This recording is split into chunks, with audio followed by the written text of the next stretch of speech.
ministro de la Presidencia, don Sergio Alfaro, con unas declaraciones. Estamos promoviendo transparencia. Con ello las personas tienen el derecho y la posibilidad de informarse. Las posibilidades de con esa información pedir rendición de cuentas. Y esperamos todos que a través de ese proceso se logre un Estado eficiente y más comprometido con la cotidianidad de los que vivimos en él. Bien, escuchamos al ministro de la Presidencia, Sergio Alfaro. Ya se encuentra con nosotros la viceministra Ana Gabriel Zúñiga para hablar pues, de este proyecto que usted propiamente ha impulsado, Ana Gabriel. 17 puntos presentan ayer ustedes dentro de esta estrategia. Buenos días. Efectivamente, bueno, muy buenos días. Muchísimas gracias por recibirnos el día de hoy. Y ayer celebrábamos la conclusión de un proceso que nos ha llevado pues bastantes meses, no solo priorizando estos 17 compromisos o metas que vamos a impulsar en lo que resta de la administración, sino generando una red de reformadoras y reformadores de gobierno abierto que están constituidas por 38 personas de distintas instituciones, tanto del Poder Ejecutivo como Defensoría de los Habitantes, Poder Judicial y Tribunal Supremo de Elecciones. Y estos 17 compromisos están enfocados pues, en 3 ejes fundamentales. Uno que es para fomentar la cultura a la transparencia y el acceso al derecho humano del acceso a la información, también la lucha frontal contra la corrupción y para nosotros el más importante de todos, el de participación ciudadana. ¿Y qué significa eso, digamos, para la gente? ¿Qué Sí, quiere decirme el gobierno? Una persona de a pie ¿Qué quiere dice, decirme el gobierno ¿de qué me cuando sirve? me dice que quiere ir a participación ciudadana? Bueno, para nosotros es fundamental entender que la realidad nos ha exigido como Estado, que además nos hemos quedado un poco aletargados y un poco rumbrados en nuestra capacidad de relacionarnos con la ciudadanía, que tenemos que abrir espacios para la discusión, para la rendición de cuentas, para que la ciudadanía fiscalice los procesos que llevamos a cabo. Es por esto que entre algunas de las metas que queremos concluir con este proceso es generar un protocolo de relacionamiento con sectores y poblaciones para que las instituciones vayan asumiendo una cultura de participación y permitan que los distintos grupos ante las que las instituciones tienen competencia de satisfacer necesidades tengan posibilidad de construir política pública directamente con las instituciones, en conjunto determinar las prioridades, para que cuando se enfrenten a conflictos siempre el diálogo sea un imperativo y no la represión como en algunas ocasiones pues demandaban anteriormente algunos de los grupos. También pretendemos potenciar mecanismos que ya existen y que esta administración pues ha iniciado prácticamente desde el día 1 como Tejiendo Desarrollo y los espacios de creación de los consejos territoriales del INDER. También vamos a potenciar espacios como la Mesa para Guanacaste, que se creó en el marco del 25 de julio de este año, que integra una cantidad de fuerzas vivas y actores de la provincia para potenciar los proyectos de desarrollo, o el proceso de diálogo, Dialogando por el Buen Vivir, que se hace con los territorios indígenas de Talamanca y Turrialba.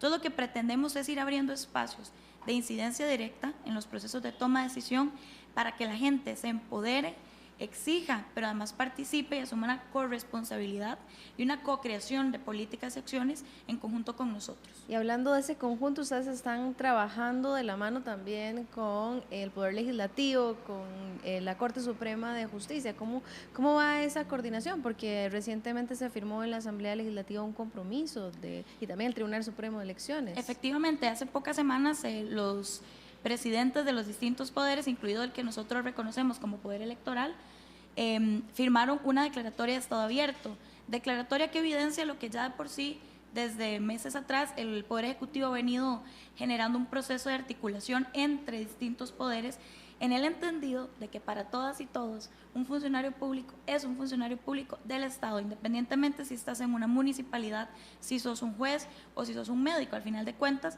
somos funcionarios y funcionarias públicas y lo logramos plasmar en nuestra estrategia con varios compromisos compartidos. Por ejemplo, con el Poder Judicial vamos a acompañar la divulgación de su política de participación ciudadana, con el Tribunal Supremo de Elecciones, talleres de empoderamiento de las juventudes, con el IFET y el Viceministerio de Juventud, que incluso ya fueron el primer compromiso cumplido. el fin de semana anterior con la primera etapa de este proceso. Para que los jóvenes se involucren en política. Efectivamente, para que se involucren en política, conozcan sus derechos ciudadanos, cómo pueden participar, cómo pueden organizarse y trascender de las estructuras que tradicionalmente nos imponen de participación, sino ir generando espacios de interacción nuevos en el entendido que la organización social también es política y que desde ahí pueden generar incidencia política. Bueno, y desde el mismo planteamiento y planeamiento de la estrategia se dio ese espacio, ¿verdad? Hubo representación de la sociedad civil, de las universidades públicas, de las cámaras empresariales relacionadas a la comunicación y a la información. Efectivamente. De hecho, nosotras en abril de este año publicamos el decreto que crea la Comisión Nacional para un Gobierno Abierto, con el objetivo de que fuera un ente técnico y político que diera las discusiones sobre el tema de gobierno abierto y le diera las recomendaciones a la presidencia para que tomara la decisión final. Esta comisión, como bien lo planteabas, está representada por distintos actores, 5 del Poder Ejecutivo, 2 de sociedad civil, 1 de CONARE y 1 de UCAEP. Entonces se abrieron las ternas de participación, de sociedad civil era abierto para organizaciones que tuvieran algunos elementos relacionados con el tema gobierno abierto, se seleccionaron abriendo datos y Costa Rica Íntegra, y luego tenemos de CAMTIC por UCAEP y el nivel de la UCR por CONARE. Y del Ejecutivo está Mideplan, Hacienda, MISIT, Presidencia y Ministerio de Justicia. ¿Y sigue funcionando la comisión? Sigue funcionando. De hecho, su primer labor fue todo lo relacionado con la discusión de los insumos de esta estrategia. Y lo que sigue es el seguimiento, la fiscalización y en los temas donde no tenemos nada regulado o creado, crear esos insumos. Ana Gabriel, y el tema de los frutos de gobierno abierto, ¿ya se empiezan a ver frutos de gobierno abierto? Por supuesto, yo creo que podemos hablar de gobierno abierto casi desde el día 1 que la administración inicia su gestión.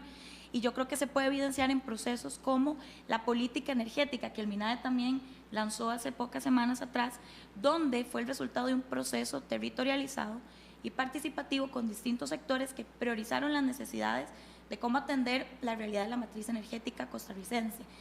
También lo podemos evidenciar con la figura de los cogestores de puente, salir a la calle a buscar e identificar la pobreza, eso es gobierno abierto, trascender de la institucionalidad, de la oficina, de que la gente tiene que venir a beneficiarse de la política social o el propio tejiendo desarrollo, y lo vemos con avances contundentes en Puente, con proyectos de desarrollo que ya tuvieron sus frutos en Guanacaste, con Tejiendo, con el empoderamiento que doña Yamileta Astorga hizo de las asadas para la gestión del recurso hídrico y con plataformas que vienen a facilitar información del Consejo de Transporte Público, que facilita información de los concesionarios de autobuses, taxis y transporte de estudiantes, y otra también de la IA, donde puedes denunciar las fugas o averías por una aplicación telefónica.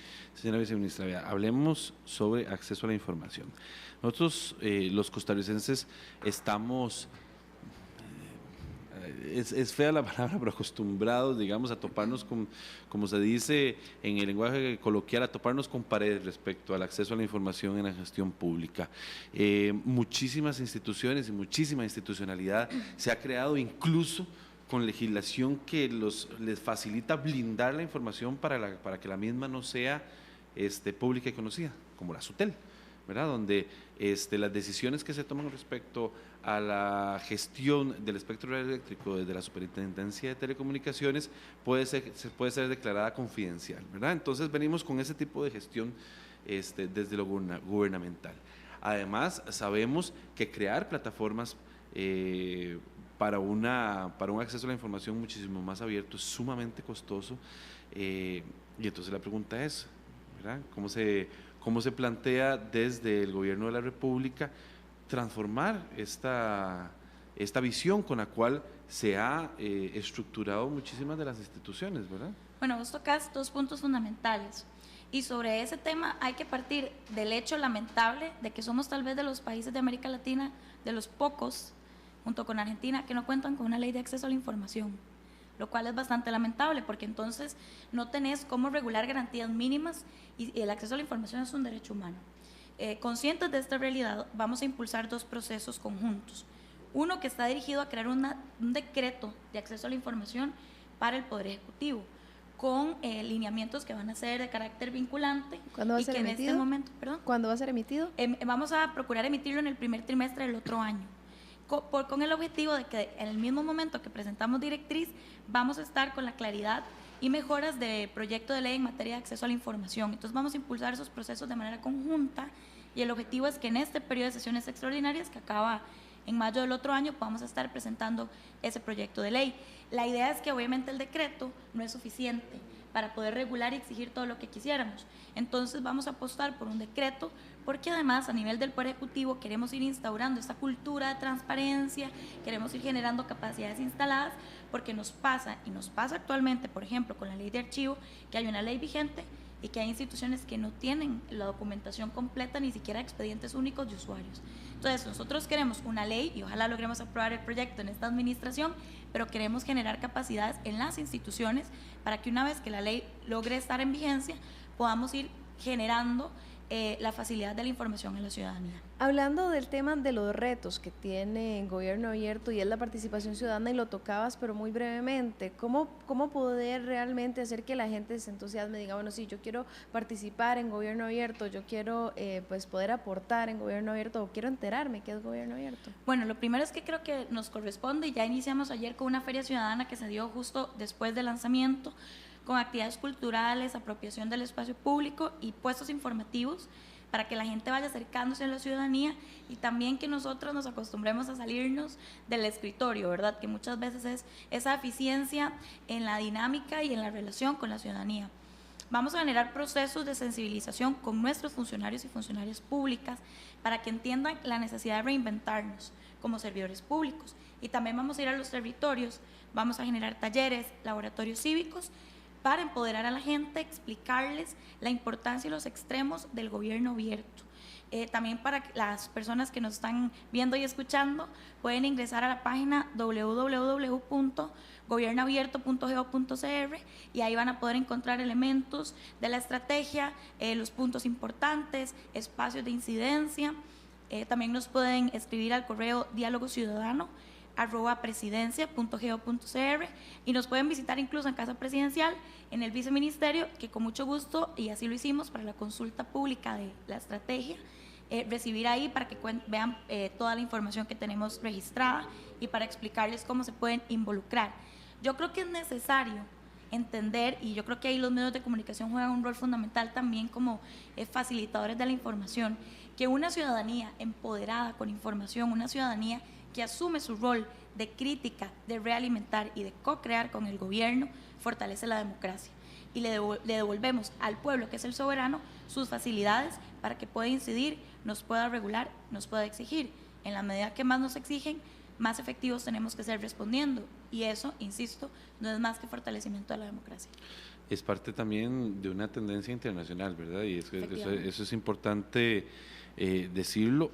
Hay en este momento también una red mundial enlazada y solicitándole desde la ciudadanía y desde los mismos gobiernos, ¿verdad?, la creación de los mecanismos necesarios para este tema del gobierno abierto. Efectivamente, de hecho, Costa Rica forma parte de la Alianza para un Gobierno Abierto desde el 2012. Esta administración continuó con ese compromiso ante la alianza.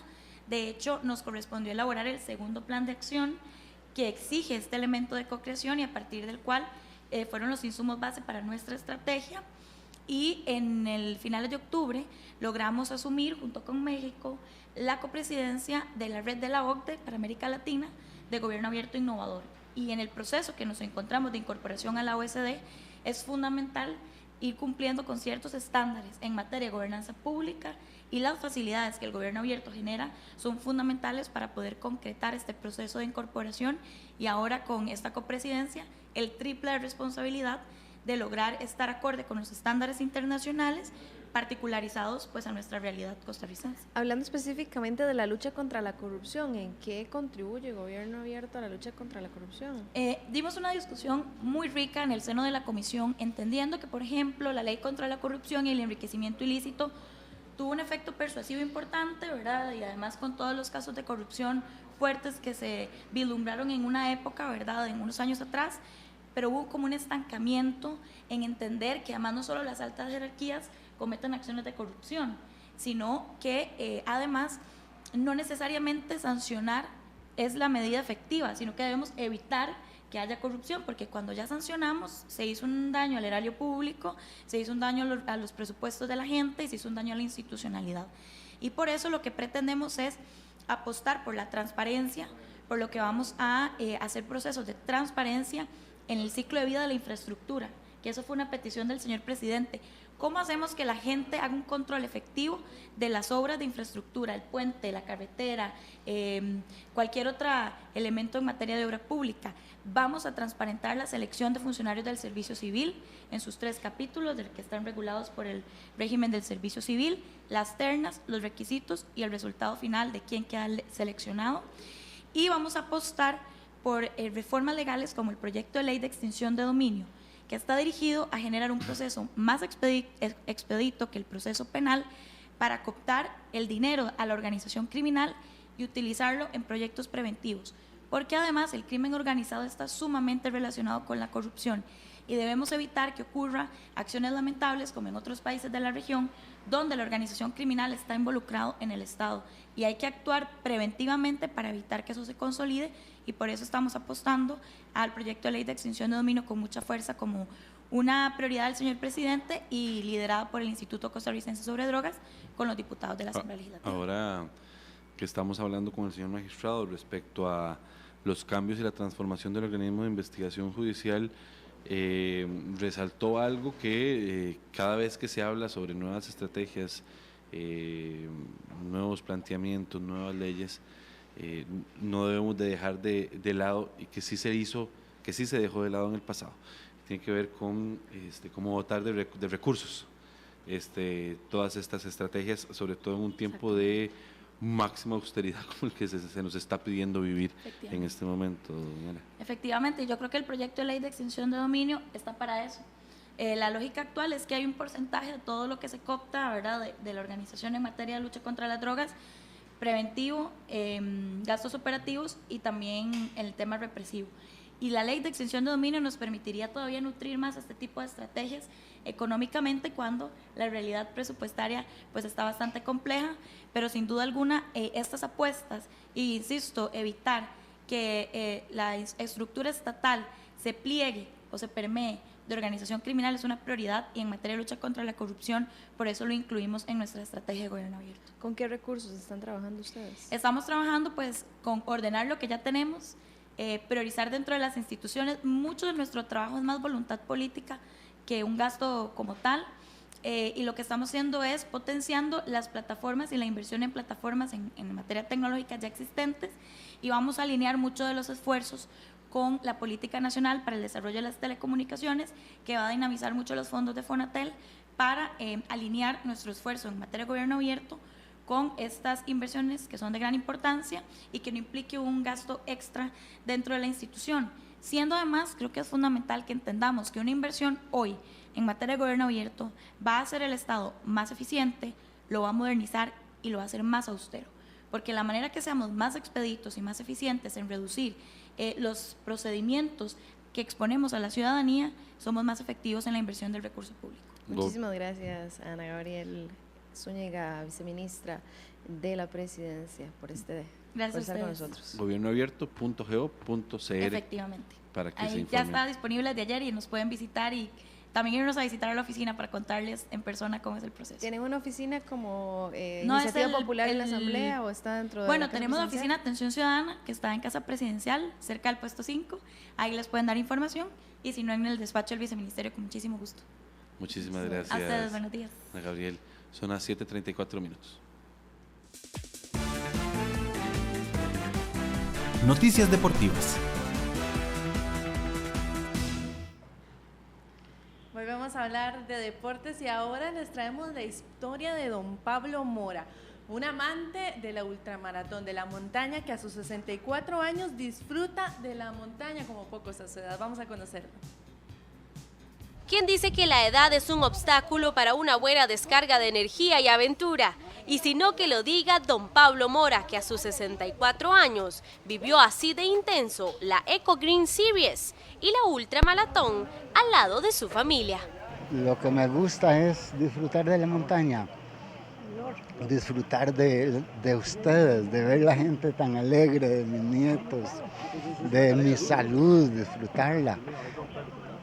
Ya me llegará el día que me siento en la mecedora. Don Pablo tiene aproximadamente 5 años de pasión por las competencias pedestres de largas distancias y sus cómplices, sus familiares. Yo lo apoyo porque si le digo que no, se va sin nosotros. Ya le hemos dicho que no corra y se nos ha ido solo, entonces mejor lo acompañamos. ¿Y qué? Eso es parte de la vida cotidiana. Le encanta eso. Es el deporte que más ama. Sin duda, don Pablo es el orgullo de la familia Mora Pérez. Gracias. Sí, me voy a ir a las antenas y ahorita regreso. Linda. Gracias.